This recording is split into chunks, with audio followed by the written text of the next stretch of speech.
오늘 함께 읽을 말씀은 잠언 20장 9절에서 11절입니다. 내가 내 마음을 정하게 하였다. 내 죄를 깨끗하게 하였다 할 자가 누구냐? 한결같지 않은 저울 추와 한결같지 않은 되는 다 여호와께서 미워하시느니라. 비록 아이라도 자기의 동작으로 자기 품행이 청결한 여부와 정직한 여부를 나타내느니라. 아멘. 오늘 말씀은 우리가 얼마나 죄인인지를 적나라하게 표현합니다. 내가 내 마음을 정하게 하였다. 내 죄를 깨끗하게 하였다 할 자가 누구냐? 아무도 자기 마음을 깨끗하게 해서 죄가 하나도 없는 상태를 만들었다라고 할 수 있는 사람이 없다고 말씀합니다. 그 이유가 10절에 나옵니다. 한결같지 않은 저울추와 한결같지 않은 되는 다 여호와께서 미워하시느니라. 옛날에는 시장에서 과일이나 고기를 팔 때 저울추로 무게를 달아서 팔았습니다. 또 곡식은 되로 양을 재어서 팔았습니다. 그런데 상인이 저울추를 1kg짜리라고 해놓고 실제 무게는 800g밖에 안 됩니다. 또 한 되면 1.8리터라고 하는데요. 실제 양은 1.5리터밖에 안 됩니다. 양을 속여서 800g만 팔면서 1kg 돈을 받으려고 하고 1.5리터만 팔면서 1.8리터라고 속여서 팝니다. 그 무엇보다도 한결같아야 할 저울추와 되가 그 기준이 한결같지를 않습니다. 그러면 믿을 수가 없겠죠. 그런데 저울추, 되만 그럴까요? 우리도 마찬가지입니다. 말이 다르고 행동이 다릅니다. 말씀에 순종했다가 죄에 빠졌다가 왔다 갔다 합니다. 삶의 기준이라는 것도 오락가락해서 남에게는 엄격하면서 자신에 대해서는 한없이 관대합니다. 어찌하여 형제의 눈 속에 있는 티는 보고 내 눈 속에 있는 들보는 깨닫지 못하느냐. 하나님은 한결같으신데 우리를 하나님의 형상으로 창조하셔서 우리가 한결같도록 하셨고 우리가 한결같기를 원하십니다. 하지만 우리는 한결같지 않습니다. 우리는 죄인입니다. 그러면서 자기 마음은 그렇게 한결같지 못하고 죄로 가득 찬 주제에 남에게만 엄격하면서 온갖 가식으로 자기 마음을 숨깁니다. 바로 11절이 묘사하는 것인데요. 11절 볼까요? 비록 아이라도 자기의 동작으로 자기 품행이 청결한 여부와 정직한 여부를 나타내느니라. 이게 무슨 뜻인가 하면 어린아이도 자기 속 마음에 죄가 득실득실한 걸 다 보여주면 온 세상이 까무러칠 줄 알고 겉으로 행동으로는 자기가 착한 아이인 양 행동한다는 뜻입니다.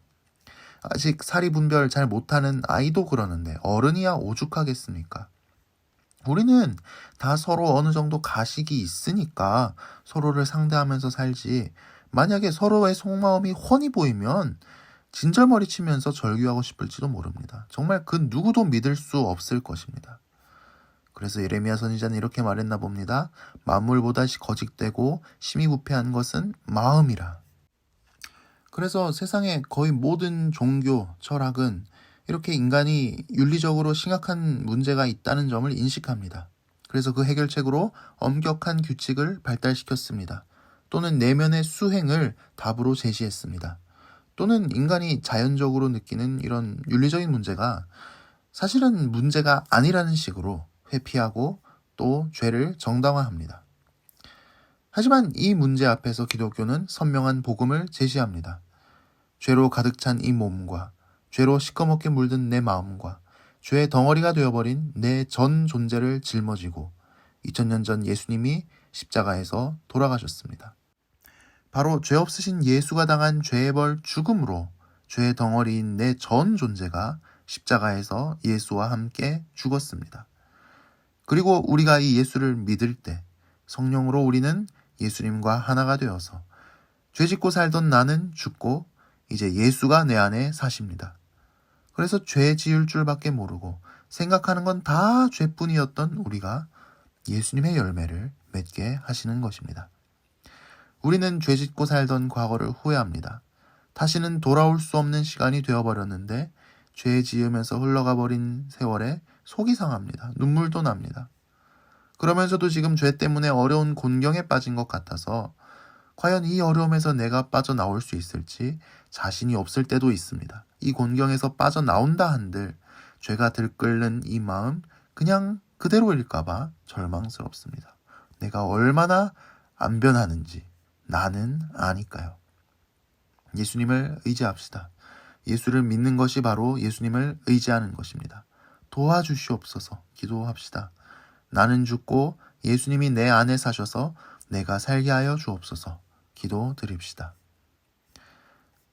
지금도 죄로 고민하고 절망하는 사람들이 있습니다. 사실은 죄인인데 죄인인지도 모르고 그냥 인생이 이런가 보다 하면서 하루하루 살아가는 사람들, 우리가 사랑하는 사람들 중에도 있습니다.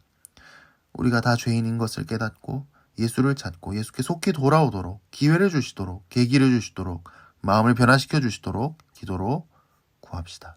우리 함께 기도하겠습니다. 주님, 오늘 아침에는 우리가 우리 안에 있는 더러운 마음을 살펴봅니다.